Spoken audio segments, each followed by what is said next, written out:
Political Sundays with Big Truck series. So anyway, I was watching when I woke up that President Donald J. Trump appeared on Judge Jeanine Pirro's Fox television show. Now this guy's on the phone and talking to this woman.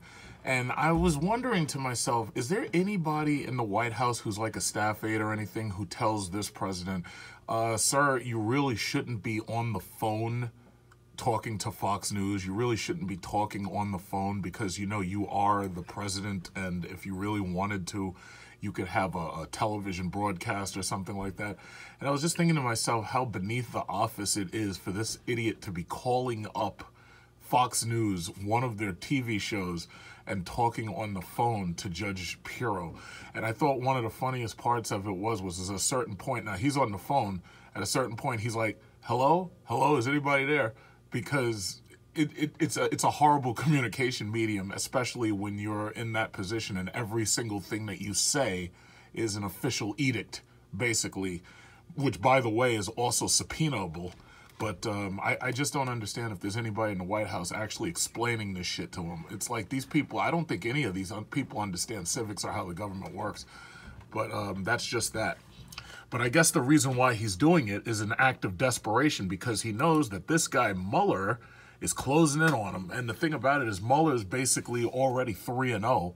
And the longer this guy goes on, the more of Trump's people are in direct jeopardy and danger of falling into that dragnet. And the thing about it is this guy's investigation, it can be basically thought of as a fishing net. And that net is cast wide. And anybody who falls into that net, and they ain't getting out. And that's why Fox News is playing interception, and they're trying to discredit Mueller, and they're trying to talk it into your heads to make it so you don't trust anything that comes out of Mueller and the FBI. You know, and the FBI has its issues too, because if you remember, Hoover used the FBI to murder Huey P. Newton. And so there's blood on their hands. And the thing about it is the one place I agree with Trump is that all of this shit is fake news and that this is a very, very crooked system and crooked government, which is pretty much the reason why he was so easily able to get at the head of it. But what I really wanted to talk about over here on my second monitor and then on my third, what I really wanted to talk about, I noticed this, I've been thinking about this because, as you know, I'm an outspoken gun advocate, and I like talking about these things. And the name of this article, I'm going to post this in the URL section so you can read it yourself. Why Don't School Shootings Happen in the Hood? By Copeland. Just to go over real quickly, his question is, why don't school shootings occur in the hood? And when basically with this question, what he's basically saying is, why is it that you don't have incidents with black kids going into schools and randomly opening fire on their classmates? That's basically what this question comes down to. A question which has circulated around social media since the Stoneman Douglas High School. To tell you the truth, I really think this question has been circulating long before the Stoneman Douglas High School. And the thing about it is, it's a question that nobody really cares about because the problem is you've got these morons on Fox News that have programmed white racist viewers that every single time blacks say anything about gun control, the first thing they do is they try to talk about the Chicago gang murders. And they try to talk about gangbangers in Chicago. That's the first thing. Whenever you hear them in an argument, you will notice that that's the first thing they do. Because you got to remember, Big Truck Series, I'm not just a car owner and driver at SRT shill. I'm not just a pilot. I'm not just into stocks and commodities and shit. You got to remember, I study human behavior. I'm an expert psychologist. So one of the things you got to notice is Fox News indoctrinates these people, whoever is watching, that as soon as somebody says something, they always have a super counter argument that they already have pre-programmed, reloaded at the front of their mind, and they're ready to spit out. So as soon as you say something about white gang violence, which is really not much white gang violence, it's mostly white individual random shooters like this and Paddock. The first thing these fuckers want to talk about is Chicago shootings. That's the first thing they come up with. And Rahm Emanuel and Chicago shooters and the failure of the Obama administration to address Chicago shooters. Meanwhile, they're busy scraping up their kids off of the pavement because these shootings are happening at this point at a rate of almost 4 or 5 per month. Because you think about it, within the last 2 months, we've had over 6. So anyway, I'm not even going to get into that right now. The incident left 17 students dead, 14 wounded after 19-year-old Nicholas Cruz opened fire. So basically, it goes on. There aren't enough stats to say why definitively, regardless. Let's talk about it. Schools in rural areas are different in comparison to urban schools. Typically, rural students are majority white, coming from a 2-parent home, and they attend large schools with minimal security. In contrast, urban schools are typically majority black or non-white, with multiple schools sharing one building, which is something, this whole school within a school thing, that's some bullshit that you got from the Bush administration with No Child Left Behind. Basically, the way it works is this. What they were doing was they were taking large high schools here in New York, for instance. You know, there's other inner city environments. And what they were doing was they were making jobs for more administrators by chopping these schools up. And by chopping the school up, and now you have to have, instead of 1 principal, now you got 4 principals within one building.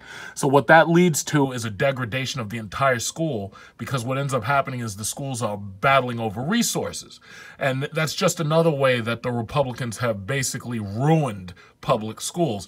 But public schools have had their trouble for a long time because, see, when you really think about it, at this point, there's almost nothing to train these kids for when you've sent all their jobs over to China and freaking India.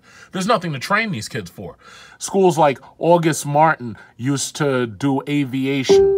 The problem is now you've got corporations taking over all of that, and they're doing a lot of their production in Asia, or they're doing it off American soil, like they're doing in Canada, they're doing in Mexico. GM going to Mexico. Chrysler moving to Canada. I mean, the thing about it is, it seems to me there's a concerted effort to destroy the American worker and make us nothing more than consumers.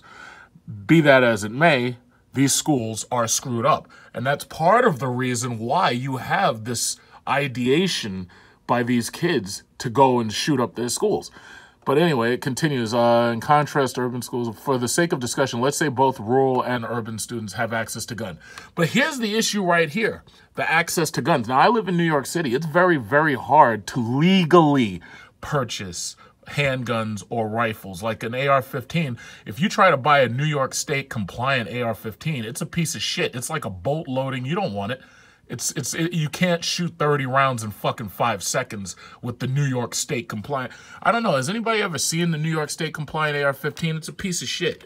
I don't want that. I want the one that has 30 rounds. Like, I got 2 of those. I don't want the New York State compliant AR-15. That thing's a piece of shit. Look at that. Look at this piece of shit. Nobody wants this. Look at this ugly thing. Look at this ugly thing. First of all, without its pistol grip, the AR-15 sucks. I'll just say it like that. Without the pistol grip, it's harder to hold this shit. It's harder to point it because your arm doesn't extend as far. Then they got this bullshit where you got to top load it and everything. And then they got this other bullshit where they say, oh yeah, well you can't have 30 rounds. You got to have this little fucking bullshit 10-round clip. It's like, I don't want that. What, do you think I'm buying this thing to hunt deer? I'm not buying this thing to hunt deer. I'm buying this thing to hunt people who try to burglarize my house. So anyway, if you're in New York State like I am, at this point, it's basically impossible to get the AR-15s that I have. You can't get the 30-round clip no more. You can't get the pistol grip. You have to have this top-loading fucking bullshit. Nobody wants that shit. The AR-15s I have are awesome. So, yeah, look at that. That's a before and after picture. Look at that shit. You don't want this shit. This looks like some bullshit out of Halo 4. I don't want that shit. I want that one. That one right there. I want the one that the cops and the super soldiers have. You know, I don't want that. I mean, you know, this one right here looks kind of cool, but you can't put your finger through this area because they got that stupid fucking stock. I don't like that shit. That shit is garbage. Fuck that. So anyway, yes, as I was saying, what it really comes down to is 2 things. it really comes down to racist laws. Now, before you say, oh, yeah, well, oh, you can't call racist, you're a racist. Well, I know Fox News has programmed you to say that shit, but I just want you to remember that if you're shouting at your screen right now, I can't hear you because this is a pre-recorded message. So just remember that shit. So all that indoctrination that you got off Bill O'Reilly and that faggot fucking Hannity, I could give a fuck because you can't say anything to me because I can't hear you. So anyway, there is a nice article, which I'm pretty sure most of you don't know about, or some of you probably don't know about. It's called The Racist Roots of Gun Control. And you can read this online, copyright 1993, Clayton E. Kramer. And you can read this yourself. But the simple gist of it is gun control was designed as a way to keep firearms out of non-white hands, specifically freed black slaves. Gun control is racist at its roots. It was designed to keep guns out of non-white hands. So basically, when you're talking about school shootings, why don't they happen in the hood? Well, first of all, one of the main issues is the access to guns. Yeah, these kids have access to pistols. They don't have access to assault rifles, and they don't have access to submachine guns, and they don't have access to personal defense rifles, which are basically cut down rifles. They don't have access to PDWs and shit like that. They don't have that access. So they do have pistols. So then you might say, well, if they do have access to pistols, well, why aren't there black kids walking around randomly shooting people? Well, when you're really talking about these school shooters, one thing that a lot of people have not understood yet is that what you're really dealing with is social media sociopaths. So let me explain what that is. Basically, you're talking about people who normally would have just killed themselves because they felt their life was useless and nobody cared about them and nobody loved them and this, that, and other. So they normally would have just killed themselves. They would have just committed suicide. But what they are interested in doing is they're interested in spreading that misery, and they understand at this point that Fox, MSNBC, and CNN specifically, as well as their little affiliates, are going to immortalize them by mentioning their name and talking about them and how many people they killed. Like, you know the names. You know Cruz. You know Loeffner. You know Roof. You know Paddock. You know Timothy McVeigh, et cetera, et cetera, et cetera. But what I can guarantee you is that you probably can't name any of their victims because the media itself is to blame here. The media immortalizes these people. And like, what was her name? Dana Loesch from the NRA. Dana Loesch, in a video recently, Dana Loesch said, "You people love it when there's a school shooting." And then she left it on CNN to try to say, oh, that's wrong, you can't say that and shit and everything. But I have to agree with her. The ratings MSNBC and CNN go up considerably when what is her name? Dana Loesch. Their ratings go up considerably when there's a school shooting because people are glued to the news. These fucking ads. Hold on. Wait, where is it? I want to get to that. Oh, here she is. I gotta, yeah, this is how I have to edit. Like, some of you guys got those video editors. I'm not doing all that shit. I'm lazy. Many in legacy media love mass shootings. Oh, no, she didn't. You guys love it. Oh, now, no, she didn't. That you love the tragedy. But I am saying that you love the ratings. Now, basically, Dana Loesch, in my opinion, is what Sarah Palin would be if she didn't have that annoying accent and wasn't mostly an airhead repeating Fox News force down your throat fucking catchphrases. But I have to agree with her here because the media obviously loves mass shootings. They can keep you glued to your television while you're watching the cops trying to, get these people out these buildings and everything. And now you're finding out, like, it's funny. Trump, one thing I have to say about Trump forces you to pick a side. When Donald Trump talked this, where is he? Trump arm the teachers. I'm just going to type Trump arm the teachers. See, the thing about it is I heard some people saying, oh, yeah, Trump's right. We should arm the teachers. No. It's not that Trump is right. Trump is not right. What it is that he's picked a side. There are two sides to any argument. There's actually three. There's two sides. There's your side, their side, and then there's the truth. So there's really three sides in an argument. The problem is he's picking the far right extremist side. Now, it's not that he's right. It's just that it's logical to take that side because you figure if you're this teacher right here and you're in a classroom and Jimmy right here decides to jump up and start shooting, the thing about it is, how are you going to protect any of your students if you have to wait for freaking cops to get there? And then you find out that you got a cop who's waiting outside and refused to go into the building. So if you've got a cop who's waiting outside like a coward and refuses to go into the building because he knows that AR-15 will tear his ass up and his bulletproof vest. His little bulletproof vest can't stand up to no damn AR-15, which is one of the reasons why the AR-15, that's why everybody wants it so bad. So anyway, if you've got cops who are too scared to go into the building, then what's that teacher supposed to do? How is that teacher supposed to protect herself or her students if she can't shoot back? See, I have a very simple saying. My saying is fight crime, shoot back. And if you can't shoot back, then you're useless. That's why, like, when I look at these school buildings and I say, oh, yeah, well, you got school safety people and they don't have guns. It's like, well, what the fuck good are they? They're a deterrent to somebody who might sneak, like, you know, drugs or a knife in. But they ain't going to do shit if somebody comes in there shooting. So you mean to tell me I got to wait for the cops to get there? So anyway, Trump is forcing you to pick a side. And in forcing you to pick a side, he's basically saying, you know, well, as long as I'm here, as long as I'm in charge, I'm going to be pushing for this side specifically.